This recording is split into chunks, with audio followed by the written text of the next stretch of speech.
Horas, sahabat Delima yang dikasihi Tuhan Yesus Kristus, mari kita mendengarkan sapaan firman Tuhan pada hari ini yang tertulis di dalam kitab Yohanes 14 ayat 16.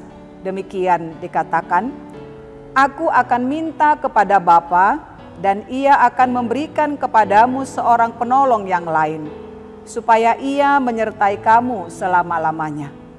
Di dalam bahasa Batak dikatakan, "Jala pangidook kumatu amai, asa dilehot tuhamu sada pangodian na asing, asai madongani hamu salilingna."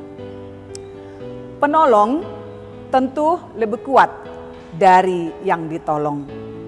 Seseorang memerlukan penolong tentu karena dia lemah, tidak berdaya, tidak memiliki kekuatan. Saudara Delima, nats ini adalah perkataan Tuhan Yesus kepada murid-muridnya sebelum Ia meninggalkan mereka untuk mewujudkan rencana Allah di dalam dirinya, yaitu rencana keselamatan dunia dan orang-orang yang percaya kepadanya. Yesus mengetahui keberadaan murid-muridnya. Oleh karena itu, Ia terlebih dahulu mempersiapkan murid-muridnya sebelum Ia meninggalkan mereka. Meskipun Yesus akan pergi, tetapi Yesus tidak akan meninggalkan mereka sendirian. Ia akan meminta kepada Bapa untuk memberikan seorang penolong yang lain, yang menyertai mereka sampai selama-lamanya.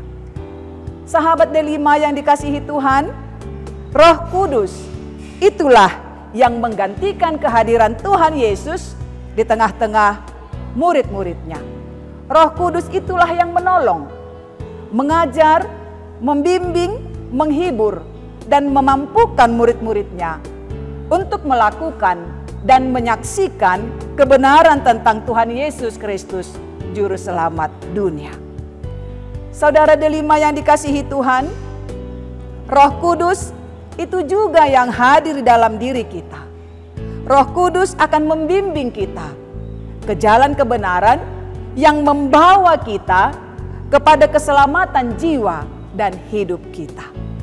Roh Kudus akan menghibur kita di saat kita mengalami pergumulan hidup, mengalami penderitaan, mengalami kesusahan, sehingga kita tidak berputus asa.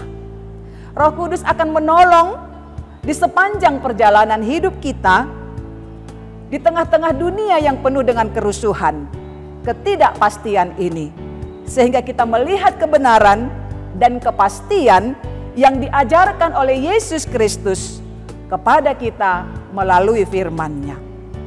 Sahabat Delima yang dikasihi Tuhan, kita harus menyadari bahwa kita memerlukan penolong di dalam hidup kita.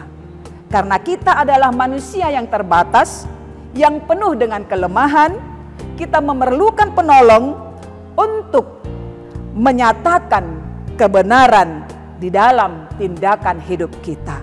Tetaplah meminta kepada Tuhan supaya Roh-Nya menguasai kita, sehingga kita dibimbing, diajar, dihibur, dan dimampukan, karena Ia berjanji akan menyertai kita selama-lamanya. Amin.